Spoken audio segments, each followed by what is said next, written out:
Hey everybody, so today what we're going to do, we're going to take a look at this airless paint sprayer. So this airless paint sprayer is the GTB925 model.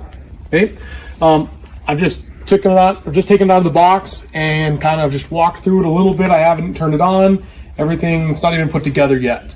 So what I'm going to do is I'm going to give a rundown of some of the parts and the pieces, and then I'm just going to put it together and we're going to get it to spray some water. Okay, so first off, we'll take a look at some of the accessories that we've got. So we've just got some different tips here. Okay, so we've got different size. This is a 519 tip, and a 517, and a 515 tip. And all the tips is different sizes for spraying more paint, less paint, different styles of paint, any kinds of paints.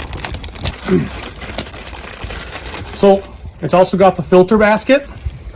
This is very, very important so that when you've got your little part in the bucket and you're sucking up your paint, sucking up your water, you are not getting big particles up inside of your painter. That is going to be bad. You're going to ruin some stuff, so make sure that this is on here and it's clean. There's also an extra gasket that was sent, 2 extra gaskets. I'll show you where those go in a little bit. And some zip ties. All right. So another chunk, I haven't even taken it out of the packaging yet, is the wand or the extension. Okay, so these will come out right here, these little plugs. Okay, so it's aluminum, very light, it's very nice. Okay, so this is going to attach onto this. And here is one of the more important parts of the whole sprayer. This is the gun. This gun looks just like any other gun that you would get for sprayers. Okay, it's very, very similar to that. Very similar to the sprayer that I've got. Okay, so what's going to happen is this will come apart. I'll have to get a tool here and we can take this off. Okay, but this will hook to our hose. Okay, very nice. This will come off. Our nozzles will fit inside of here. Okay.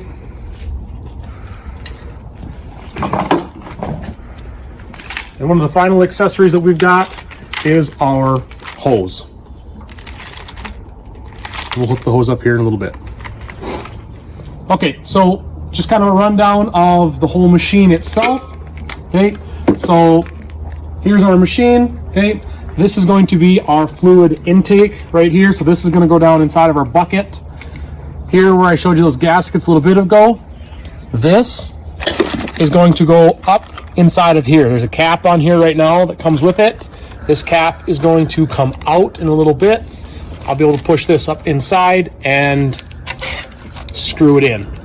Okay, so this will be in my bucket of paint and water when that time comes. This is going to be my drain tube right here. Okay, and we'll hook that into here in a little bit. You see that this comes off, so we'll hook that up here in just a little tiny bit. Over on this side right here, we've got our pressure control valve right here. We've got our drain valve right here.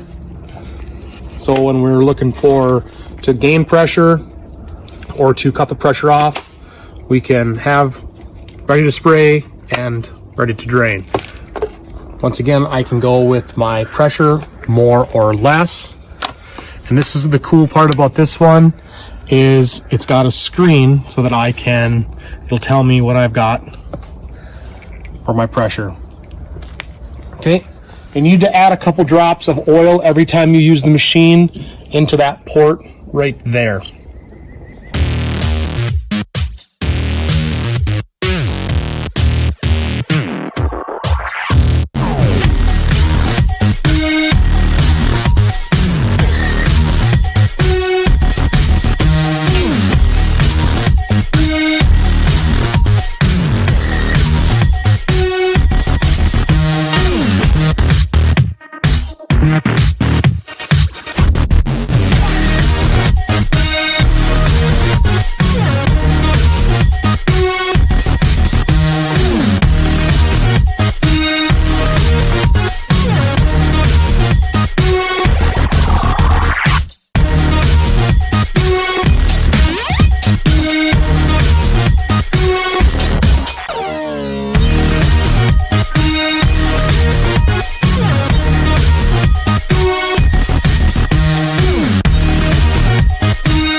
All right, so we're ready here. We're all hooked up with everything.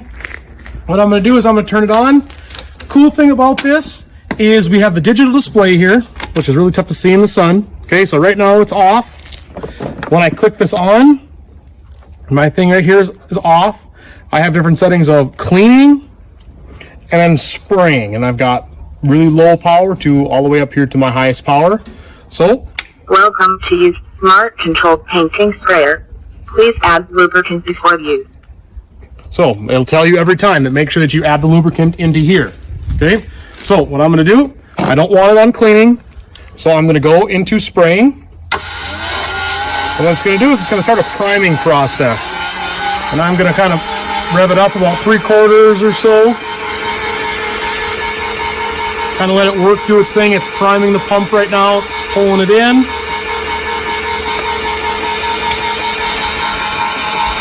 Once it's gone for a little bit, I'm going to turn it, and it's going to make noise.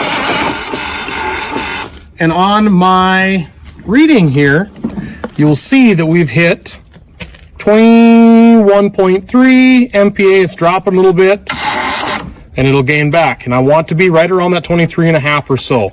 So now what's going to happen is I am all primed, and I can start spraying.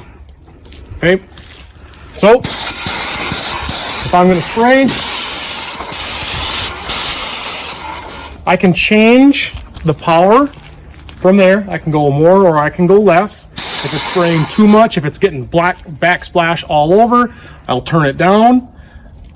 If I need to clean out my tip at all, maybe it's got a little gummed up, I can turn this and get more of a straight jet. I'm never going to paint like that, but I can turn this back and go back to my actual swath. If I don't like, when I paint, I do not like when I have it this way. What I do like is I like it this way. Okay, so I like my stream to be vertical when I'm going, so that as I'm painting, it's all preference as to what you want. That's what I like, so I like it to be a little bit sideways. This is with the wand right here. I don't have to have the wand on. The wand is really nice because it lets me get way up high. And if I'm doing, say, a deck, I don't have to crouch over. I can do all my spraying like this without having to bend over.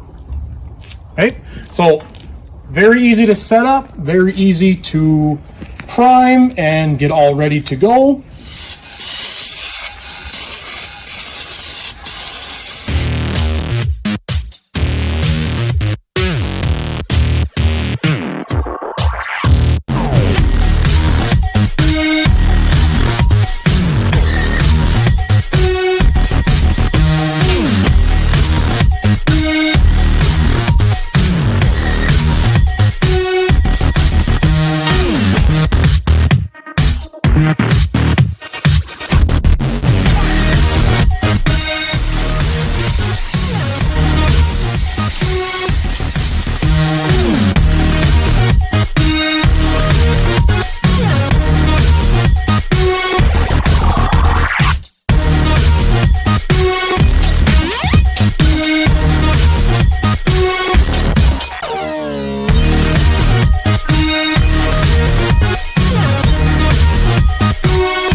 Thanks, everybody.